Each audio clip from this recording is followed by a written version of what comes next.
Either backtrack via Fort William and take the Corran ferry, or travel down Loch Eil and along the opposite shore of Loch Linnhe to Ardgour. Then head to Loch Allen and the coast. The sea lanes were the motorways of the age, and this coastline has been a thriving hive of seaborne activity for centuries, and numerous wrecks play testimony to this. The older, like HMS Dartmoor, lost in 1690, are subject to restrictions imposed under the Protection of Wrecks Act, but accompanied dives can be arranged, whilst many of the more recent vessels can prove to be fertile diving grounds. As a result, the Loch Allen Dive Centre offers a range of dives, from tri-dives, guided dives to PADI diver training. All equipment is supplied, and the 12.5 metre sound diver can also be chartered. Accommodation is available in either the Dive Centre Lodge that sleeps 24 or the Old Post Office for smaller groups of up to 10. Return to Strontian, and the Ariandel Centre is situated a little out of the village. It offers a tea room featuring home baking, light snacks and seasonal evening meals. There's also a well-stocked gift shop with knitwear, local crafts, books and guides. An exhibition of the natural history of the area is on site, and it tells the fascinating story of the mineral, strontium, found here in 1793. A new bunkhouse has recently been opened on site and offers excellent low-cost accommodation for walkers, backpackers, cyclists and tourists. Travel along the banks of Loch Sunart to Laga Bay, which is the base for Ard Charters, who offer charter boat excursions for fishing and wildlife for up to 12 on board the 38-foot Lorenza, offering trips from 2 to 4 hours and even full-day cruises. Also available for private charter for any occasion or activity. The wildlife trips offer the rare chance to see whales, dolphins, otters and much else at very close quarters from the unique perspective of the sea, visiting secluded and inaccessible stretches of coastline. Ports and islands visited include Tobermory, Muck, Coll and Lunga to see puffins. Ardnamurchan Charters also operate a fleet of self-drive boats for you to hire. They also offer self-catering accommodation at Laga Lodge, sleeping 7, and at Carna Farmhouse on the secluded 600-acre Isle of Carna, a unique opportunity to stay on a private island on Loch Sunart, which accommodates 6. Carna is one of the best places to see wild otters in the UK.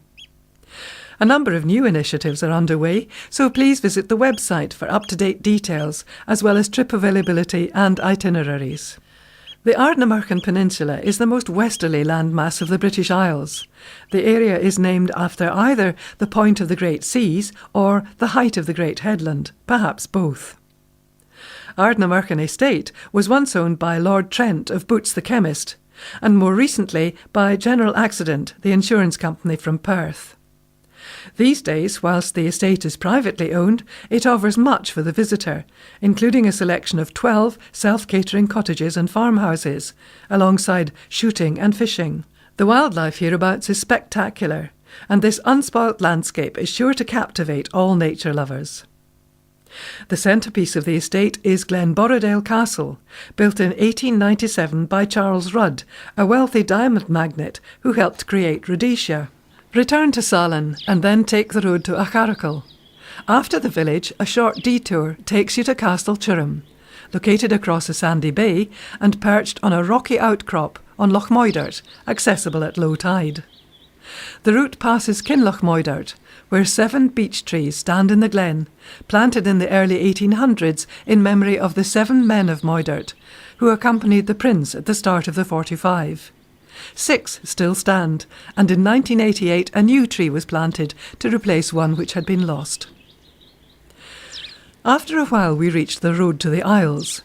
A few miles west will take you to the spot that on the 25th of July 1745 a French frigate landed, and the Prince and the 7 men of Moidart first set foot on the Scottish mainland. Just half a mile away, some 14 months later, he caught another French frigate and departed, never to return. The Prince's Cairn on the roadside marks his point of departure. Further on is the 8-mile beach between Araseg and Morar, affording outstanding views to the small isles and Skye, which can be accessed by ferry from Mallaig. However, we complete the loop and head back towards Fort William. Glenfinnan is a favoured location for filmmakers. The recent Harry Potter blockbuster is only one to feature its magnificent scenery and evocative viaduct. Throughout the summer months, steam trains form a dramatic spectacle as they make their way across its 21 majestic arches.